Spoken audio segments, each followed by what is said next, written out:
আসসালামু আলাইকুম। Easy research সার্ভিসের পক্ষ থেকে আপনাকে জানাই শুভেচ্ছা। এই ভিডিওতে দেখাবো যে কিভাবে আপনি আপনার রিসার্চ সার্ভারের জন্য ইজি রিসার্চের এপিআই কানেকশন সেটআপ করবেন। অর্থাৎ আপনার সার্ভারে যত রিসার্চ সেটা কিভাবে ইজি রিসার্চের মাধ্যমে সহজেই পাস করতে পারবেন সেই সেটআপ করাটা আজকে দেখাবো। তো এর জন্য প্রথমে আমাদের দেওয়া লিংকে ভিজিট করবেন। ভিজিট করার পরে নিচের দিকে আসলে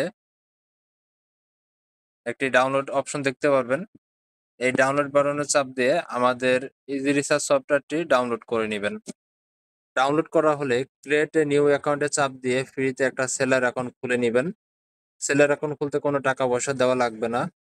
শুধুমাত্র সেলার অ্যাকাউন্ট খুলে আমাদেরকে আপনার মোবাইল নাম্বারটি এবং আপনার ওয়েবসাইটের লিঙ্কটি আমাদেরকে দিয়ে দিবেন। তাহলে আমরা আপনাকে এপিআই লেভেলে আপনার অ্যাকাউন্টটি ফ্রিতে আপডেট করে দেব। অ্যাকাউন্ট ওপেনিং শেষে অ্যাপসের ভিতর প্রবেশ করুন। অ্যাপসের ভিতর প্রবেশ করলে আপনি এরকম একটা ইন্টারফেস দেখতে পারবেন। এরপরে জাস্ট মেনু অপশন থেকে অর্থাৎ উপরে যে থ্রি লাইন অপশন আছে সেখানে গিয়ে এপিআই কি অপশনে প্রবেশ করবেন। আপনি চাইলে একই কাজ easyresearch24.com/login এই লিঙ্কে গিয়েও লগ ইন করে সেট আপ করতে পারবেন। তো একই প্রসেস আপনি চাইলে আমাদের ইজি রিসার্চ অ্যাপসের ভিতর থেকেও ডোমেইন সেট আপ করতে পারবেন, অথবা আমাদের ওয়েবসাইটে আপনার যে অ্যাকাউন্টটি করেছেন সেই অ্যাকাউন্টে লগ ইন করেও এপিআই সেট আপ করতে পারবেন। তো আমি অ্যাপসের মাধ্যমে দেখিয়ে দিচ্ছি যে কিভাবে অ্যাপসের ভিতরে আপনি ডোমেইনটি সেট আপ করবেন। এর জন্য প্রথমে মেনু অপশনে আসার পরে এপিআই কি অপশনে যাবেন। যার পরে এখানে যে ডোমেইন অপশন দেখতে পাচ্ছেন ইজি রিসার্চের অ্যাপসের ভিতরে যে ডোমেইন অপশন সেখানে আপনি আপনার ওয়েবসাইটের লিঙ্কটি বসিয়ে দিবেন। আমি আমার ওয়েবসাইটের লিঙ্কটা এখানে বসিয়ে দিচ্ছি। ওয়েবসাইট লিঙ্কটি বসানোর পরে সামনের যে এইচটিটিপিএস লিখা অংশটুকু আছে এটুকু কেটে দিবেন। অর্থাৎ দেখেন আমি সামনের অংশটুকু কেটে দিলাম। এরপরে ডোমেইনের পরে .com এর পর বা .click শেষ হওয়ার পরে যদি কোনো চিহ্ন থাকে সেটাও কেটে দিবেন। দেখেন এখানে একটা চিহ্ন উঠে আছে সেটা আমি কেটে দিলাম। জাস্ট আপনার ডোমেইন নেমটা এখানে বসাবেন .com পর্যন্ত। এরপরে আপনার ইজি রিসার্চের পিন নাম্বারটি দিয়ে সাবমিট করবেন। সাবমিট বাটনে ক্লিক করার পরে আপনি একটি এপিআই কি পেয়ে যাবেন। তো এপিআই কিটি জাস্ট কপি করে নেবেন। এরপরে আপনাদের অ্যাডমিন প্যানেলের ওয়েবসাইটে লগ ইন করুন। আপনি চাইলে মাই অ্যাডমিন অ্যাপসে ঢুকে এপিআই সেট অপশনে গেলেও করতে পারবেন সেখান থেকে। ওয়েবসাইটের মেনু অপশনে ক্লিক করবেন, এরপর অ্যাডমিনিস্ট্রেশনে যাবেন। এরপরে এখান থেকে এপিআই সেট এই অপশনে ক্লিক করবেন। এরপর জাস্ট অ্যাড এপিআই এই বাটনে ক্লিক করবেন। এখান থেকে প্রোভাইডারের জায়গায় নিউ বিলিং সিলেক্ট করে দিবেন। টাইটেলের জায়গায় লিখবেন ইজি রিসার্চ। এরপরে এপিআই কি এর জায়গায় আমার অ্যাপস থেকে যে এপিআই কিটা আপনি কপি করে নিয়ে আসছেন সেটা এখানে পেস্ট করে দিবেন। এরপর ইউজার নেমের ঘরে আপনি যে মোবাইল নাম্বার দিয়ে আমাদের ইজি রিসার্চ অ্যাপসের ভিতরে অ্যাকাউন্ট করেছেন সেই মোবাইল নাম্বারটি লিখে দিবেন। এখন ডোমেইনের জায়গায় আমার ওয়েবসাইটের লিঙ্কটি আপনি বসিয়ে দিবেন। আমার ওয়েবসাইটের লিঙ্ক আমি আপনাকে দিয়ে দিব। আমার ওয়েবসাইট লিঙ্কটি বসানোর পরে দেখেন সামনের এইচটিটিপিএস লেখাটুকু চলে আসছে। জাস্ট এইটুকু আপনারা কেটে দিবেন।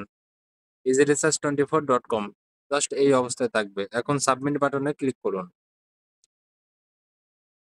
এপিআই অ্যাড হয়ে গেলে জাস্ট ব্যালেন্স অপশনে ক্লিক করবেন।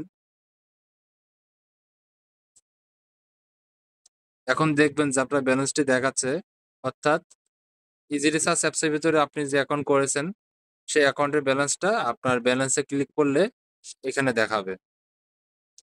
আচ্ছা, যদি ব্যালেন্স আপনার 0 দেখায় অথবা আপনার অ্যাকাউন্টে যা ব্যালেন্স থাকবে সেটা যদি দেখায় তাহলে বুঝবেন এই পে কানেকশনটি সঠিকভাবে হয়েছে। এখন শুধুমাত্র রাউট সেটআপ করতে হবে। তো রাউট সেটআপ করার জন্য রাউট অপশনে ক্লিক করুন। এরপরে অ্যাড রাউট অপশন আসার পরে এখানে আমরা 2টা রাউট অ্যাড করব। প্রথমটার নাম দিব রিসার্চ এবং প্রোভাইডারের জায়গায় ইজি রিসার্চ সিলেক্ট করে দিব। এরপর সার্ভিস থেকে রিসার্চ সার্ভিসটি সিলেক্ট করে দিব। অপারেটরের জায়গায় অল অপারেটর থাকবে, স্ট্যাটাস থেকে অ্যাক্টিভ থাকবে। সাবমিট বাটনে ক্লিক করব। এরপর আরেকটি রাউট অ্যাড করতে হবে, তো অ্যাড রাউটে ক্লিক করলাম এবং নেমের জায়গায় লিখে দেবেন অফার। এবং প্রোভাইডার থেকে ইজি রিসার্চ সিলেক্ট করা থাকবে। সার্ভিস থেকে রিসার্চ অফার বা অফার নামে যে অপশন থাকবে সেটা সিলেক্ট করে দিব। অপারেটরের জায়গায় অল অপারেটর থাকবে, স্ট্যাটাস থেকে অ্যাক্টিভ থাকবে। এখন শুধু সাবমিট বাটনে ক্লিক করুন। তো আমরা জাস্ট ২ টা রাউট এড করলাম। আপনি যদি ইজি রিসার্চ থেকে ড্রাইভ অপশনগুলোও নিতে চান, তাহলে আপনি এড রাউট অপশনে গিয়ে আইটি রাউট এড করবেন। নেমের জায়গায় লিখবেন ড্রাইভ, প্রোভাইডারের জায়গায় ইজি রিসার্চ সিলেক্ট করা থাকবে এবং সার্ভিসের জায়গায় জাস্ট ড্রাইভ অফার বা ড্রাইভ অপশনটা সিলেক্ট করে দিবেন। অপারেটরের জায়গায় অল থাকবে, স্ট্যাটাস দিয়ে সাবমিট করে দিবেন। তাহলে আপনি আমার এখান থেকে ড্রাইভ অফারগুলো নিতে পারবেন। তো মূলত আমাদের এপিআই সেটআপ এবং রাউট সেটআপ করা শেষ। এখন আপনি আমাদের ওয়েবসাইট থেকে রেগুলার প্যাকেজ লিস্টগুলো আপডেট করবেন। এজন্য প্যাকেজ এবং কার্ড অপশনে যাওয়ার পরে রেগুলার প্যাকেজ অপশনে ক্লিক করুন। রেগুলার প্যাকেজ অপশনে ক্লিক করার পরে অপারেটরের নামগুলো দেখাবে। তো প্রথমে আপনি গ্রামীণের ভিউ প্যাকেজ অপশনে ক্লিক করবেন। এরপরে উপরে একটা অপশন দেখতে পাচ্ছেন add from API. Add from API বাটনে ক্লিক করুন। এরপরে মডিউল থেকে ইজি রিসার্চ সিলেক্ট করবেন। এরপরে সাবমিট বাটনে ক্লিক করবেন। তাহলে ইজি রিসার্চ সার্ভারের যত গ্রামীণ রেগুলার প্যাকেজ আছে সেটা অটোমেটিক আপনার সার্ভারে কপি হয়ে যাবে। কিভাবে আপনি প্যাকেজ কার্ড অপশনে গিয়ে রেগুলার প্যাকেজে ক্লিক করবেন। তারপর রবি, এয়ারটেল, বাংলালিংক, টেলিটক, স্কিটো সব অপশনেই ভিউ প্যাকেজে ক্লিক করবেন এবং অ্যাড ফ্রম এপিআই বাটনে চাপ দিবেন। এরপরে মডিউল থেকে ইজি রিসার্চ সিলেক্ট করে সাবমিট করে দিবেন। তাহলে দেখবেন যে ইজি রিসার্চ সার্ভিসের যত প্যাকেজ আছে সেই অপারেটরের সেগুলা অটোমেটিক ভাবে আপনার এখানে কপি হয়ে যাবে। তো প্যাকেজ কপি করার শেষে কিছু সেটিংস আছে, সেগুলো একটু চেক করে নিবেন। তো সেটিংস থেকে বেসিক সেটিংসে যাবেন। এরপরে আপনারা জাস্ট নিচের দিকে আসার পরে এখানে দেখতে পারবেন কয়েকটা অপশন আছে। অটো ডিলিট হিস্টোরি, এটা হচ্ছে মূলত ডিফল্ট ভাবে ৭ দিন করা থাকে। এখানে আপনারা ৪৫ দিন করতে পারেন অথবা ৩০ দিন রাখতে পারেন। আর এপিআই স্ট্যাটাস পার মিনিট এটাও অবশ্যই ১ থাকে, সেটা ১০ করে দিবেন অবশ্যই। এবং ড্রাইভ প্যাকেজ পপ আপ এটা অন থাকে, এটা অফ করে দিবেন। এবং রেগুলার প্যাকেজ পপ আপ যেটা যেভাবে আছে সেভাবে থাকবে, অন থাকবে। এরপরে সাবমিট বাটনে ক্লিক করবেন। সাবমিট বাটনে ক্লিক করার পরে দেখবেন এরকমভাবে আপডেট হয়ে যাবে। এরপরে আপনি আবার মেনু অপশনে ক্লিক করে সেটিংস থেকে অ্যাডভান্স অপশনে ক্লিক করবেন। এখান থেকে অ্যাডভান্স অপশনে ৩ নম্বর ঘরে একটা অপশন আছে দেখেন, ডুপ্লিকেট রিকোয়েস্ট মিনিট। এখানে যদি আপনার ১ বা ২ থাকে সেখান থেকে আপনারা ৫ সিলেক্ট করে দিবেন। ৫ লিখবেন।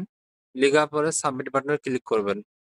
অর্থাৎ সেম নাম্বারে একটা গ্রাহক ইজি রিসার্চ সার্ভারে সর্বনিম্ন ৫ মিনিট পরে আবার রিসার্চ দিতে পারবে। অর্থাৎ এক ব্যক্তি একটা নাম্বারে কোনো যেকোনো অপারেটরেই রিসার্চ করার পরে সেম নাম্বারে ৫ মিনিটের আগে রিসার্চ করতে পারবে না। তো এই সেটিংসটা আপনি আপনার সার্ভারেও করে নিবেন। তো এটাই মূলত ছিল সেটিংস। এভাবে সেটিংস করার পরে জাস্ট ইজি রিসার্চ অ্যাকাউন্টে ব্যালেন্স এড করবেন। তাহলে আপনার সার্ভার থেকে কেউ রিসার্চ করলে সেটা ইজি রিসার্চ সার্ভারের মাধ্যমে অটোমেটিক চলে যাবে। তো আজকের মতন এই ভিডিওটি এখানে শেষ করছি। যেকোনো সাপোর্টের বিষয়ে আমাদের WhatsApp এ নক করবেন। আল্লাহ হাফেজ।